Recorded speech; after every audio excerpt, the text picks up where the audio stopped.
जय हे भारत भाग्य विधाता।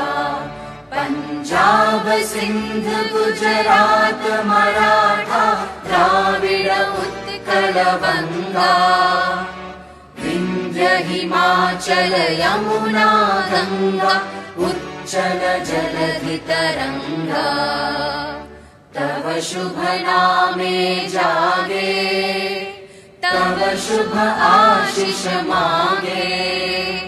गाहे तव जय गाथा जन गण मंगल दायक। जय हे भारत भाग्य विधाता।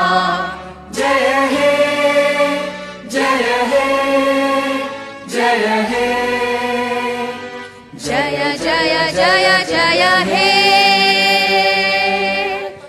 भारत माता की, भारत माता की वंदे वंदे।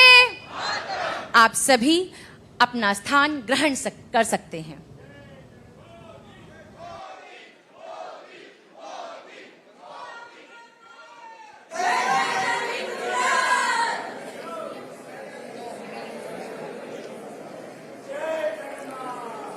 अब हम सादर आमंत्रित करते हैं हमारे माननीय राजदूत श्री विनय कुमार जी को कि वह यहाँ पर पधार कर हमारे आदरणीय माननीय यशस्वी प्रधानमंत्री श्री नरेंद्र मोदी जी को संबोधन के लिए आमंत्रित करें। धन्यवाद। भारतीय समाज बहुत बहुत हार्दिक अभिनंदन कर रहा है आपको। प्रधानमंत्री जी 9 साल के बाद भारतीय समुदाय मॉस्को में आपको पाकर बहुत ही भाव विह्वल है और आपके आशीर्वचन का अपेक्षित है। आदरणीय प्रधानमंत्री जी, मैं आपसे विनम्र आग्रह करता हूं कि आप अपने आशीर्वचन से भारतीय समाज को कृतार्थ करें। धन्यवाद।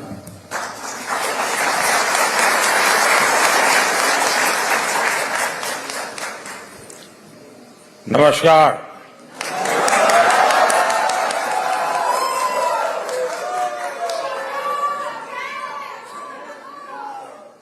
प्रियत मोस्कवा,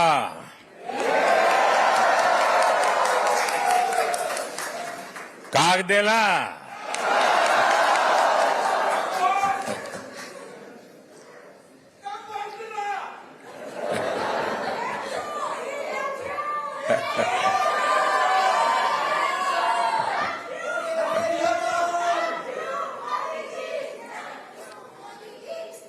आपका ये प्रेम,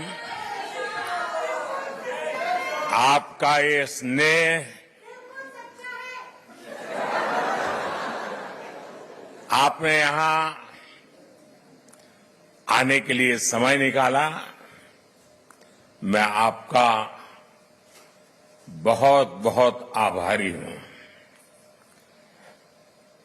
मैं अकेला नहीं आया हूं, मैं मेरे साथ बहुत कुछ लेकर के आया हूं।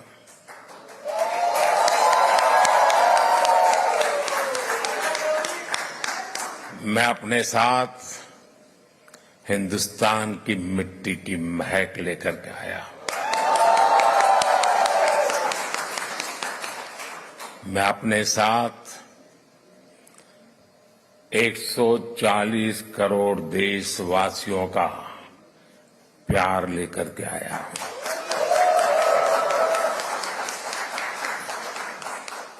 उनकी शुभकामनाएं आपके लिए लेकर के आया हूं। और ये बहुत सुखद है कि तीसरी बार सरकार में आने के बाद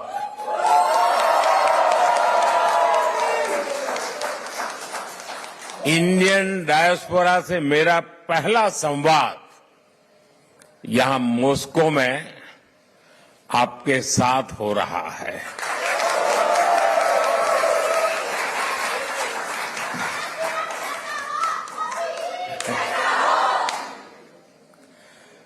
वैसे साथियों, आज 9 जुलाई है और आज के ही दिन मुझे शपथ लिए पूरा 1 महीना हुआ है।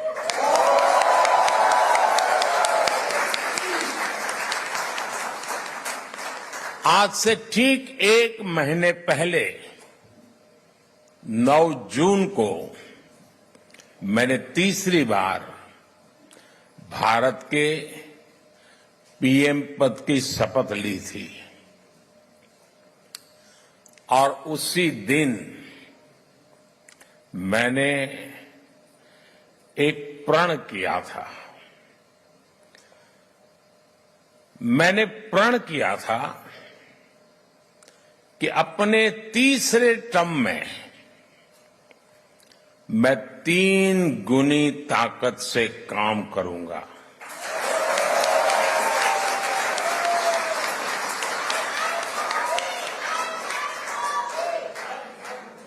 तीन गुनी रफ्तार से काम करूंगा और ये भी एक संयोग है कि सरकार के कई लक्ष्यों में भी 3 का अंक छाया हुआ है। सरकार का लक्ष्य है तीसरे टर्म में भारत को दुनिया की तीसरी सबसे बड़ी इकोनॉमी बनाना।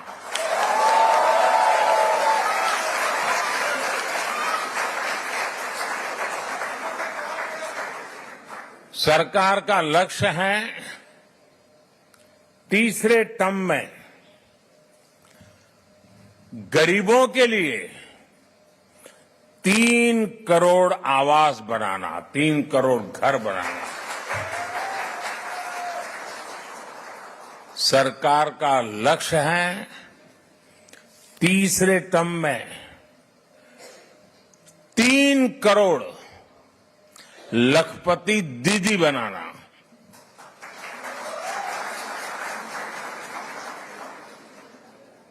शायद आपके लिए ये शब्द भी नया होगा। भारत में जो विमेन सेल्फ हेल्प ग्रुप चल रहे हैं गांव में, हम उनको इतना एम्पावर करना चाहते हैं, उतना स्किल डेवलपमेंट करना चाहते हैं, इतना डाइवर्सिफिकेशन करना चाहते हैं कि हम चाहते हैं कि मेरे तीसरे टर्म में गांव की वो जो गरीब महिलाएं हैं उसमें 3 करोड़ महिलाएं लखपति दीदी बने, यानी उनकी सालाना इनकम 1 लाख रुपए से ज्यादा हो और हमेशा के लिए हो।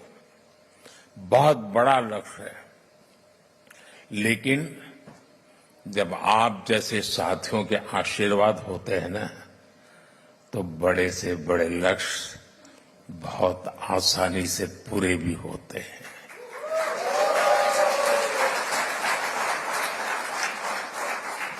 और आप सब जानते हैं, आज का भारत जो लक्ष्य ठान लेता है वो पूरा करके ही रहता है।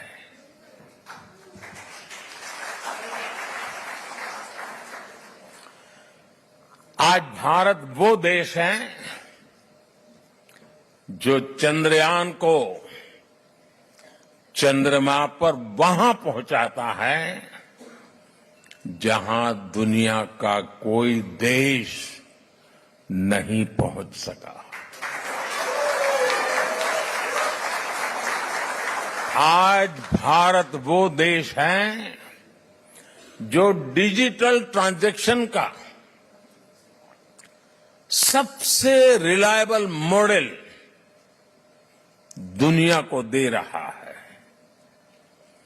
आज भारत वो देश है जो सोशल सेक्टर की बेहतरीन पॉलिसी से अपने नागरिकों को एम्पावर कर रहा है। आज भारत वो देश है जहां दुनिया का तीसरे सबसे बड़ा स्टार्टअप इकोसिस्टम है।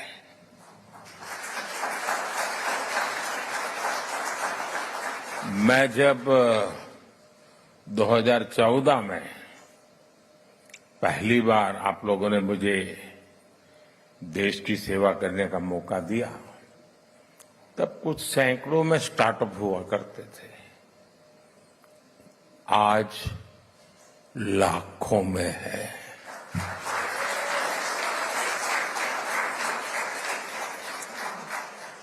आज भारत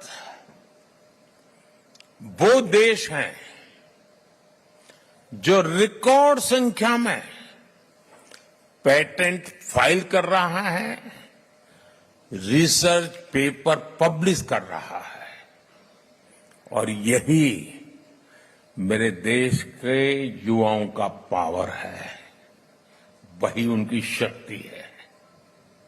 और दुनिया भी हिंदुस्तान के नौजवानों की टैलेंट को देखकर अचंभित भी है। साथियों, पिछले 10 वर्षों में देश ने विकास की जो रफ्तार पकड़ी है, उसे देखकर दुनिया हैरान है। दुनिया के लोग जब भारत आते हैं तो कहते हैं भारत बदल रहा है। आप भी आते हैं तो ऐसा ही लगता है ना?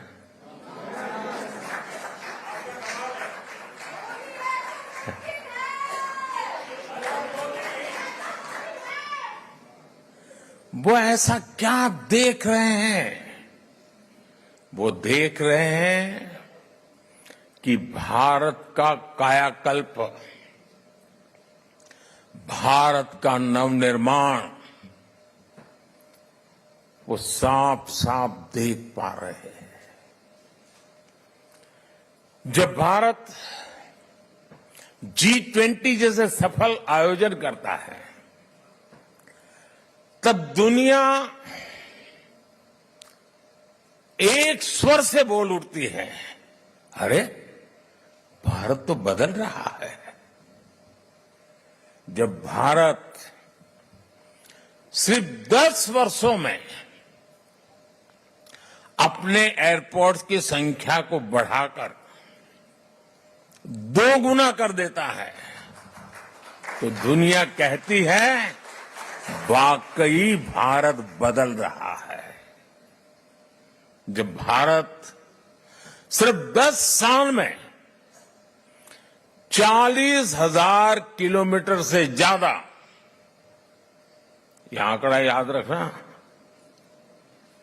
40,000 किलोमीटर से ज्यादा रेल लाइन का इलेक्ट्रिफिकेशन कर देता है,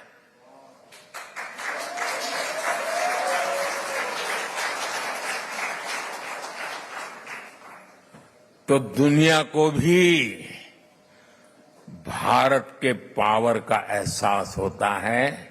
उनको लगता है देश बदल रहा है। आज जब भारत डिजिटल पेमेंट्स के नए रिकॉर्ड बना रहा है, आज जब भारत L1 पॉइंट से सूरज की परिक्रमा पूरी करता है, आज जब भारत दुनिया का सबसे ऊंचा रेलवे ब्रिज बनाता है, आज जब दुनिया की सबसे ऊंची स्टैच्यू बनाता है, तो दुनिया कहती है वाकई भारत बदल रहा है।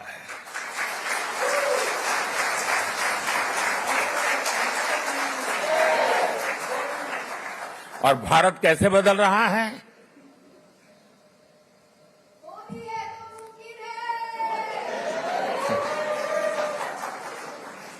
कैसे बदल रहा है? भारत बदल रहा है क्योंकि भारत अपने 140 करोड़ नागरिकों के सामर्थ्य पर भरोसा करता है।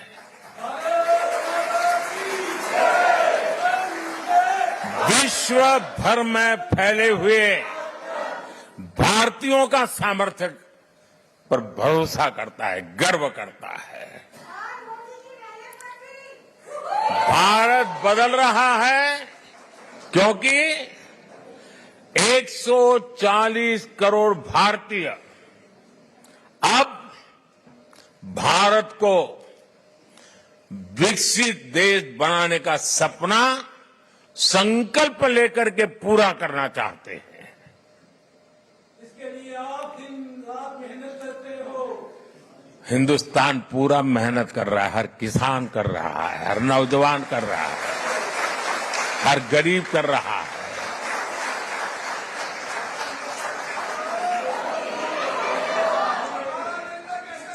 आज दुनिया के अलग हिस्सों में जो मेरे भारतीय भाई बहन रहते हैं, आप सभी भारतीय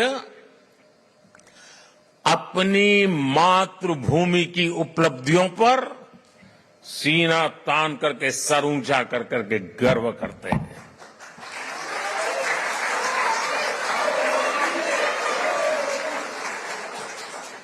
आप गर्व से बताते हैं कि आपका भारत आज किन बुलंदियों को छू रहा है। अपने विदेशी दोस्तों के सामने भारत का जिक्र आते ही आप देश की उपलब्धियों की पूरी लिस्ट रख देते हैं और वो सुनते ही रह जाते हैं। मैं जरा आपसे पूछता हूं, क्या बताइए, मैं जो कह रहा हूं सच है कि नहीं है? आप ऐसा करते हैं कि नहीं करते? आपको गर्व होता है कि नहीं होता है? दुनिया का आपकी तरफ देखने का नजरिया भी बदला है कि नहीं बदला है? ये 140 करोड़ देशवासियों ने करके दिखाया है।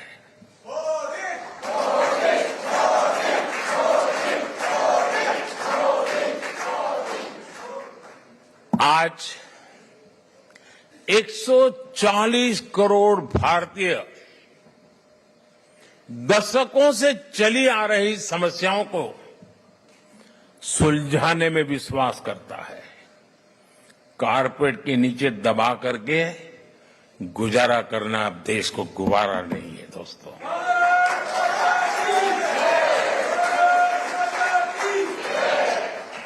आज 140 करोड़ भारतीय हर क्षेत्र में सबसे आगे निकलने की तैयारी में जुटे रहते हैं। आपने भी देखा है, हम अपनी अर्थव्यवस्था को सिर्फ कोविड संकट से बाहर निकाल करके नहीं लाए, बल्कि भारत ने अपनी अर्थव्यवस्था को दुनिया की सबसे मजबूत इकोनॉमी में से एक बना दिया।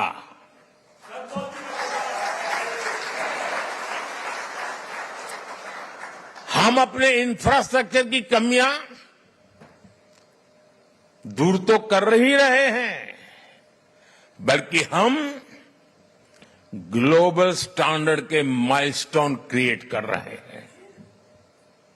हम सिर्फ अपनी स्वास्थ्य सेवाएं सुधार रहे ऐसा नहीं, बल्कि देश के हर गरीब को मुफ्त इलाज की सुविधा भी दे रहे हैं और दुनिया की सबसे बड़ी हेल्थ एश्योरेंस स्कीम चलाते हैं।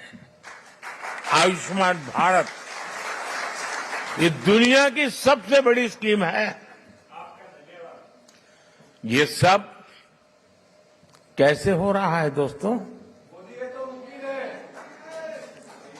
इसे कौन कर रहा है? मैं फिर कहता हूं, 140 करोड़ देशवासी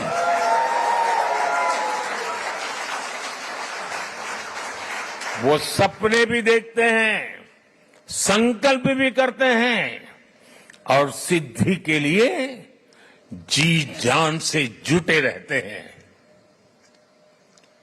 यह हमारे नागरिकों की मेहनत, लगन और निष्ठा से संभव हो रहा है। साथियों, भारत में बदलाव सिर्फ सिस्टम और इंफ्रास्ट्रक्चर का ही नहीं है। ये बदलाव देश के हर नागरिक के, हर नौजवान के आत्मविश्वास में भी दिख रहा है। और आप जानते हैं, सफलता की जो पहली सीढ़ी होती है ना, वो खुद का आत्मविश्वास होता है। 2014 के पहले हम निराशा की गर्त में डूब चुके थे। हताशा, निराशा ने हमको जकड़ लिया था। आज देश आत्मविश्वास से भरा हुआ है। एक ही बीमारी के 2 पेशेंट अस्पताल में हो, उतने ही सामर्थ्यवान डॉक्टर हो, लेकिन एक निराशा में डूबा हुआ पेशेंट हो, दूसरा आत्मविश्वास से भरा हुआ पेशेंट हो, तो आपने देखा होगा आत्मविश्वास से भरा हुआ पेशेंट कुछ ही हफ्तों में ठीक होकर के अस्पताल से बाहर आता है। निराशा में डूबा हुआ पेशेंट को किसी और को उठा के लेके जाना पड़ता है। आज देश आत्मविश्वास से भरा हुआ है और ये हिंदुस्तान की सबसे बड़ी पूंजी है। आपने भी हाल में T20 वर्ल्ड कप में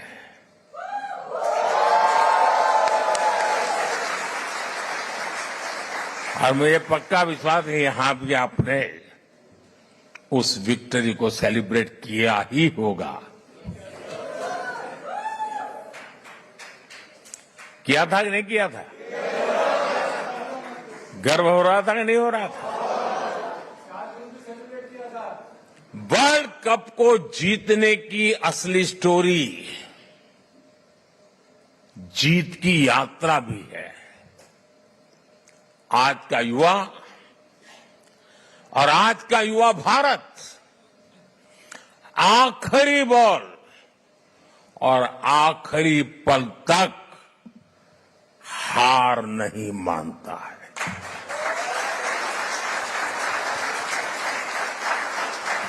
और विजय उन्हीं के चरण चूमती हैं जो हार मानने को तैयार नहीं होते।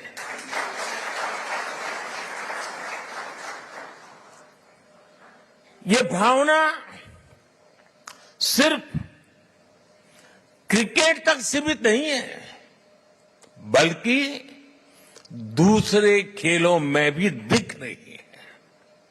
बीते सालों में हम इंटरनेशनल टूर्नामेंट में हमारे एथलीट्स ने ऐतिहासिक प्रदर्शन किए हैं।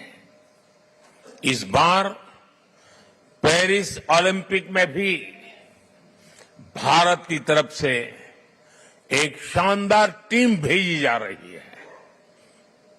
आप देखिएगा, पूरी टीम, सारे एथलीट्स कैसे अपना दम दिखाएंगे। भारत की युवा शक्ति का यही आत्मविश्वास भारत की असली पूंजी है और यही युवा शक्ति भारत को 21वीं सदी की नई ऊंचाइयों पर पहुंचाने का सबसे बड़ा सामर्थ्य दिखाती है। साथियों, आपने चुनाव का माहौल भी देखा होगा, टीवी पर देखते होंगे चुनाव कैसा चल रहा है, कौन क्या कह रहा है, कौन क्या कर रहा है। साथियों, चुनाव के दौरान मैं कहता था कि बीते 10 सालों में भारत ने जो विकास किया वो तो सिर्फ एक ट्रेलर है।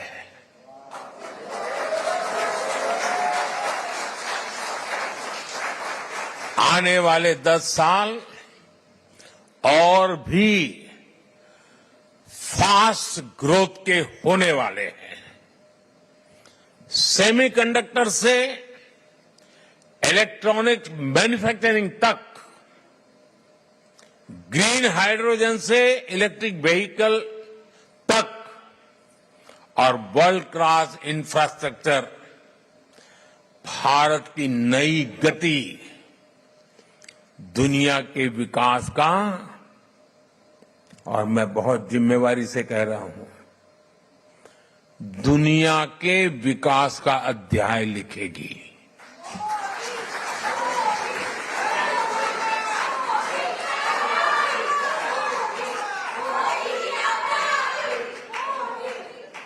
आज ग्लोबल इकोनॉमी की ग्रोथ में 15% भारत कंट्रीब्यूट कर रही है। आने वाले समय में इसका और ज्यादा विस्तार होना तय है।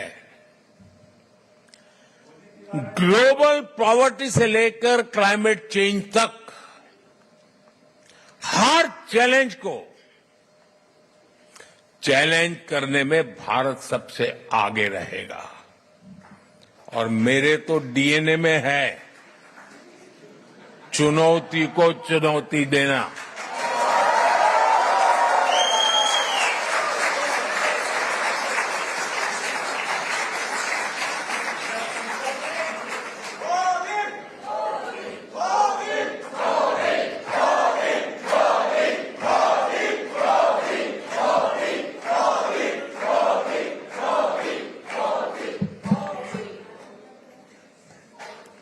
साथियों, मुझे खुशी है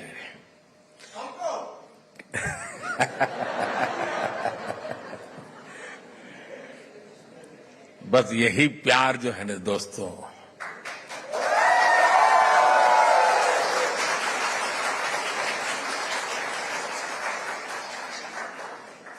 जब देशवासियों के साथ दूरी का अवकाश ही न हो, जो सोच लीडर के मन में चलती है वही सोच जब जन मन में होती है ना, तो अपार ऊर्जा जनरेट हो जाती है दोस्तों। और यही मैं देख रहा हूं यहां पर। साथियों, मुझे खुशी है कि ग्लोबल प्रॉस्पेरिटी को नई ऊर्जा देने के लिए भारत और रूस कंधे से कंधा मिलाकर चल रहे हैं।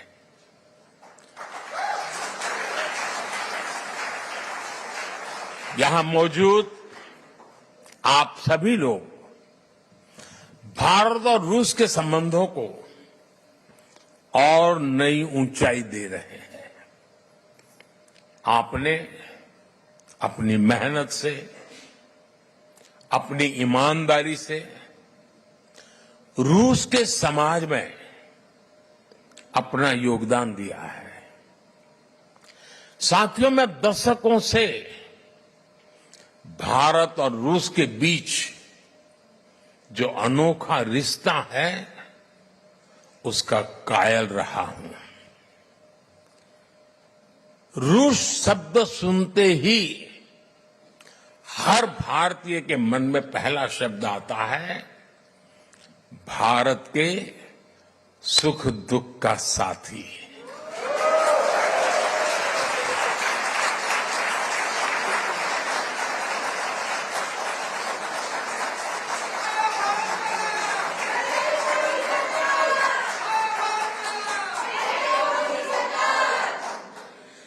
भारत का भरोसेमंद दोस्त,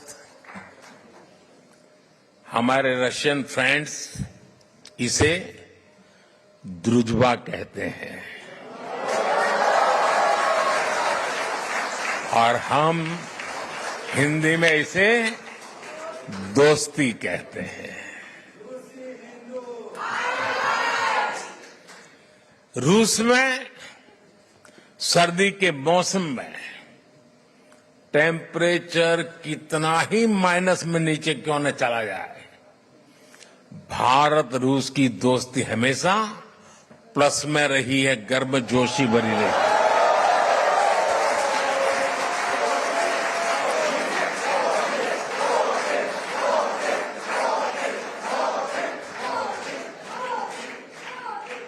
ये रिश्ता म्यूचुअल ट्रस्ट और म्यूचुअल रिस्पेक्ट की मजबूत नींव पर बना है। और वो गाना तो यहां के घर घर में कभी गाया जाता था, सर पे लाल टोपी रूसी, फिर भी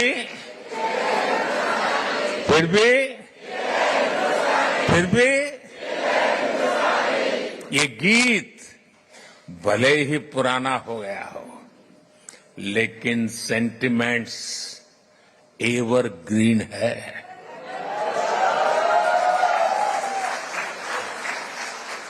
पुराने समय में श्रीमान राज कपूर, श्रीमान मिथुन दा ऐसे कलाकारों ने भारत और रूस की संस्कृति की दोस्ती को मजबूत किया। भारत रूस के हमारे रिश्तों को हमारे सिनेमा ने आगे बढ़ाया और आज आप सभी भारत रूस के रिश्तों को नई ऊंचाई दे रहे हैं। हमारे रिश्तों की दृढ़ता अनेक बार परखी गई है और हर बार हमारी दोस्ती बहुत मजबूत होकर के उभरी है। साथियों, भारत रूस की इसी दोस्ती के लिए मैं विशेष रूप से मेरे प्रिय मित्र प्रेसिडेंट पुतिन की लीडरशिप की सराहना करूंगा। उन्होंने दो दशक से ज्यादा समय तक इस पार्टनरशिप को मजबूती देने के लिए शानदार काम किया है। बीते 10 सालों में मैं 6ठी बार रशिया आया हूं और इन सालों में हम एक दूसरे से 17 बार मिले हैं।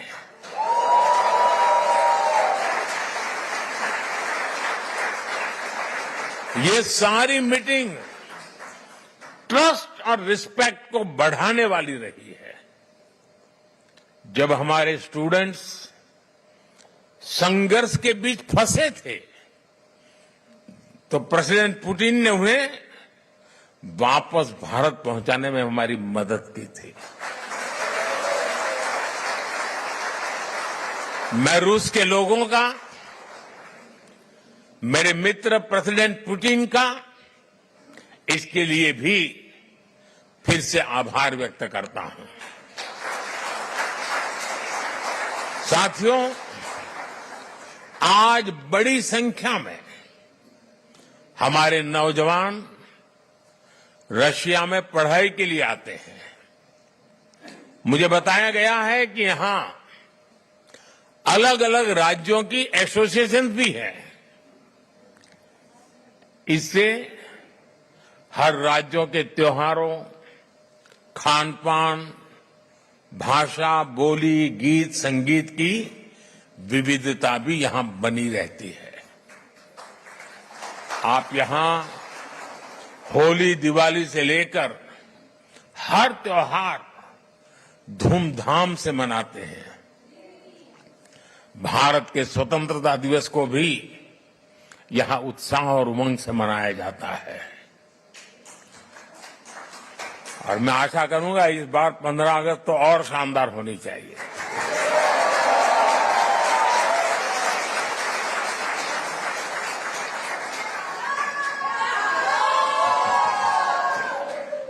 पिछले महीने इंटरनेशनल योग डे पर भी हजारों लोगों ने यहां पार्टिसिपेट किया।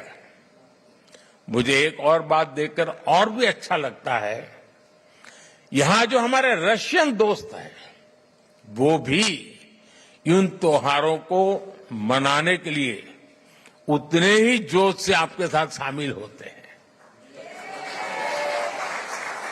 ये पीपल टू पीपल कनेक्ट सरकारों के दायरे से बहुत ऊपर होता है और वो एक बहुत बड़ी ताकत भी होता है। और साथियों, इसी पॉजिटिविटी के बीच मैं आपसे एक और गुड न्यूज भी शेयर करना चाहता हूं। आप सोचते होंगे कौन से गुड न्यूज आए। कजान और युकातेरिनबुर्ग में 2 नए काउंसलेट खोलने का निर्णय लिया गया।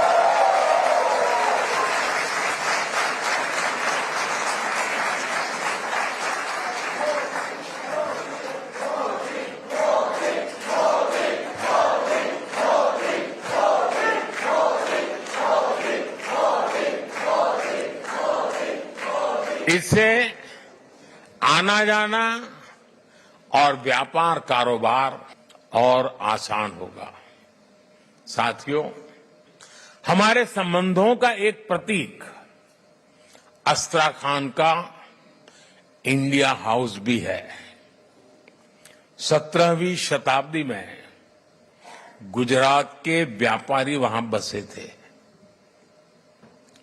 जब मैं गुजरात का नया नया मुख्यमंत्री बना था तब मैं वहां गया था। 2 साल पहले नॉर्थ साउथ ट्रांसपोर्ट कॉरिडोर से पहला कॉमर्शियल कंसाइनमेंट भी यहां पहुंचा। ये कॉरिडोर मुंबई और अस्त्राखान की पोर्ट सिटी को आपस में जोड़ता है। अब हम Chennai, Vladivostok eastern maritime corridor पर भी काम कर रहे हैं। हम दोनों देश Ganga Volga dialogue of civilisation से एक दूसरे को रीडिस्कवर कर रहे हैं। फ्रेंड्स, 2015 में जब मैं यहां आया था तब मैंने कहा था कि 21वीं सदी भारत की होगी।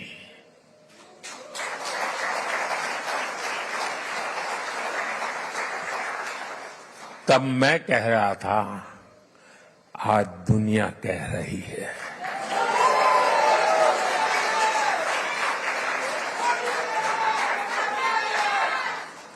दुनिया के सभी एक्सपर्ट्स, उनके बीच में इस विषय में अब कोई विवाद नहीं रहा है। सब कहते हैं 21वीं सदी भारत की सदी है। आज विश्व बंधु के रूप में भारत दुनिया को नया भरोसा दे रहा है। भारत की ग्रोइंग कैपेबिलिटीज ने पूरी दुनिया को स्टेबिलिटी और प्रॉस्पेरिटी की उम्मीद दी है। New emerging multipolar world order में भारत को एक मजबूत पिलर के रूप में देखा जा रहा है। जब भारत पीस, डायलॉग और डिप्लोमेसी की बात कहता है तो पूरी दुनिया सुनती है।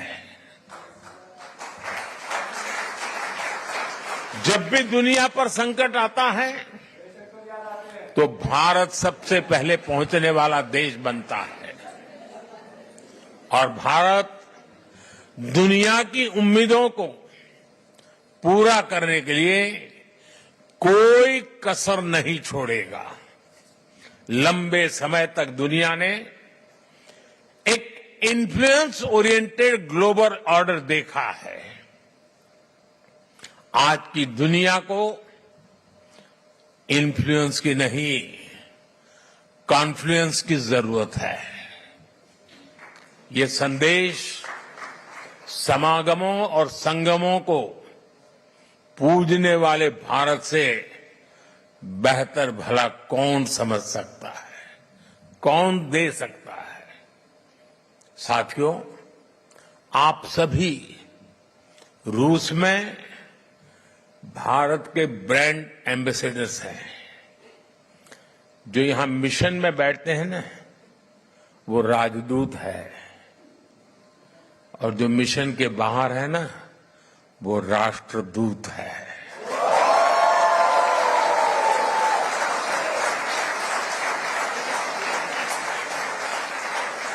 आप ऐसे ही रूस और भारत के रिश्तों को मजबूत बनाते रहें। साथियों, 60 साल के बाद हिंदुस्तान में कोई सरकार तीसरी बार चुनी जाए, ये अपने आप में बहुत बड़ी बात है। लेकिन इस चुनावों में सबका ध्यान, सारे कैमरा मोदी पर लगे रहे। उसके कारण कई और महत्वपूर्ण घटनाओं की तरफ लोगों का ध्यान नहीं गया। जैसे इस चुनाव के समय 4 राज्यों में भी चुनाव हुए। अरुणाचल प्रदेश, सिक्किम, आंध्र, उड़ीसा।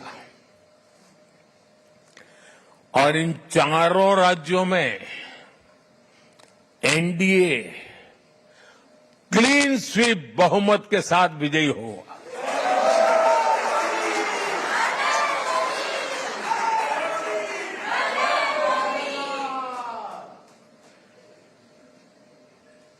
और अभी तो महाप्रभु जगन्नाथ जी की यात्रा चल रही है। जय जगन्नाथ।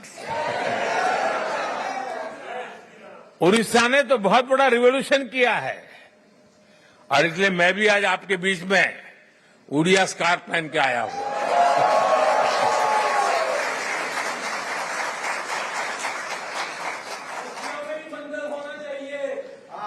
साथियों, आप सब पर महाप्रभु जगन्नाथ जी के आशीर्वाद बने रहे।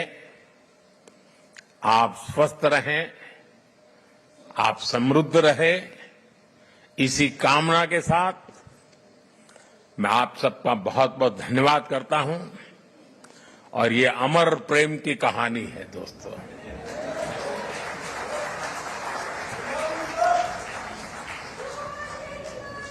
ये दिनों दिन बढ़ती रहेगी, सपनों को संकल्प में बदलती रहेगी, और हमारे कठोर परिश्रम से हर संकल्प सिद्धि को पार करके रहेगा। इसी विश्वास के साथ मैं फिर एक बार आपका हृदय से बहुत बहुत आभार व्यक्त करता हूं। मेरे साथ बोलिए, भारत माता की, भारत माता की, भारत माता की। वंदे वंदे वंदे मातरम, वंदे मातरम, वंदे मातरम, वंदे मातरम, वंदे मातरम। बहुत बहुत धन्यवाद। मैं समस्त भारतीय समुदाय की ओर से